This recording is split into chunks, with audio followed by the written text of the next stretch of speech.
Micro हुआ। आज के इस वीडियो में हम लोग बात करने वाले हैं सेल की। उससे पहले आपने कभी सोचा है कि हमारी जो बॉडी है वो किससे मिलकर बनी है? सबसे स्मॉलेस्ट यूनिट क्या है हमारी बॉडी की? तो आज हम लोग उसी को डिस्कस करेंगे। आज जो हमारा सेल है वो सेल क्या है? सेल इज द हमारे स्मॉलेस्ट यूनिट ऑफ लाइफ है, यानी हमारी जो बॉडी बनी है वो एक स्मॉलेस्ट सेल से शुरुआत होके और हमारी जो बॉडी है वो ट्रिलियंस ऑफ सेल से मिलकर बनी हुई है। तो देखते हैं कि सेल्स क्या होता है। Cells is the smallest unit of life, यानी लाइफ की सबसे स्मॉलेस्ट यूनिट क्या है? वो सेल है।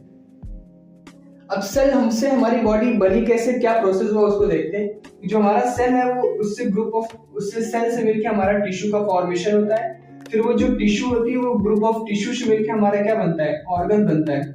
फिर उस ऑर्गन से ऑर्गन मिलकर हमारी बॉडी बनती है। जैसे हमारा सेल था, सेल से मिलकर हमारा टिश्यू बना, फिर टिश्यू से हमारा ऑर्गन बना, यानी स्मॉलेस्ट टिश्यू मिलकर जैसे ऑर्गन, यानी हार्ट हो गया, लंग हो गया, स्टमक हो गया, लार्ज इंटेस्टाइन हो गया, स्मॉल इंटेस्टाइन हो गया। ये सब क्या है? ये ऑर्गन है। ये किससे मिलके बने?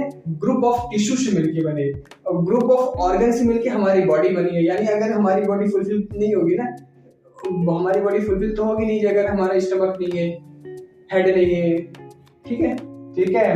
हमारी बॉडी किससे बनी है? ऑर्गन से मिलके। ऑर्गन किससे मिलके बना है? टिश्यू से। और टिश्यू किससे मिलके बना है? सेल से। और सेल क्या है? कि स्मॉलेस्ट यूनिट ऑफ लाइफ है। तो अब आई होप कि आपको ये सेल की सीरीज समझ में आ गई होगी। और सेल को हम लोग नेकेड आईज से नहीं देख सकते। इसके पीछे रीजन ये है क्योंकि ये नैनोमीटर में पाई जाती है, इनकी साइज बहुत ही ज्यादा छोटी होती है, इसलिए हम लोग इनको माइक्रोस्कोप में देखते हैं।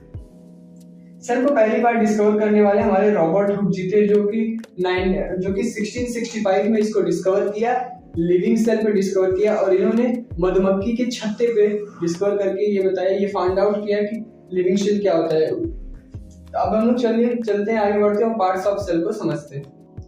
चलो बच्चा लोग, तो अभी चलो हम लोग नेक्स्ट पार्ट पे मूव करते हैं और अभी हम लोग नेक्स्ट पार्ट पे मूव करते हैं और अभी हम लोग पार्ट्स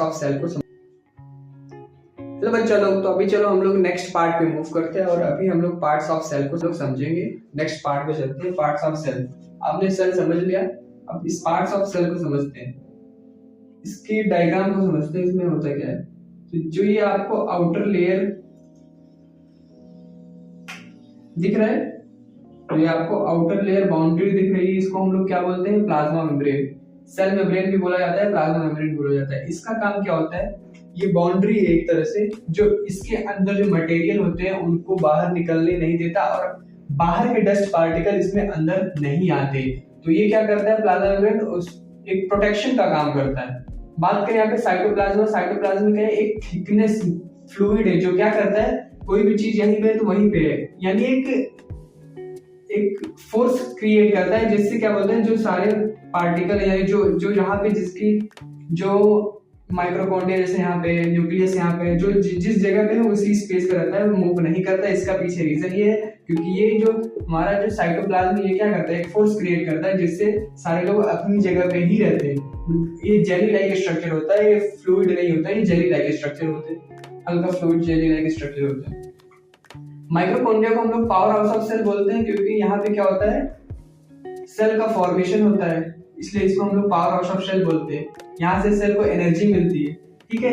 यहाँ पे न्यूक्लियस है, न्यूक्लियस में ढेर सारी चीजें पाई जाती है, जैसे क्रोमैटिन पाया जाता है, इसमें डीएनए न्यूक्लियस में पाया जाता है, आरएनए इधर, अभी हम लोग आरएनए इधर पाया जाता है। तो इससे ढेर सारी चीजें हैं जो आपको अभी हायर क्लास में सीखनी होगी। ये बेसिक लेक्चर है न्यूक्लियस सेल का, तो आप इसमें थोड़ा डायग्राम वगैरह को समझ लीजिए। जैसे न्यूक्लियस में आपको बताया मैंने कि ये न्यूक्लियस है, इसके अंदर ढेर सारी चीजें पाई जाती है, क्रोमैटिन हो गया, डीएनए हो गया, आरएनए हो गया, ठीक है, क्रोमोसोम वगैरह ढेर सारी चीजें न्यूक्लियस में ही पाई जाती है। लाइसोसोम क्या है? लाइसोसोम को हम लोग सुसाइड बैग ऑफ सेल बोलते हैं। क्यों? क्योंकि जो सेल डेड हो जाते हैं वो हमारे कहाँ स्टोर होते हैं? लाइसोसोम में स्टोर होते हैं, ठीक है।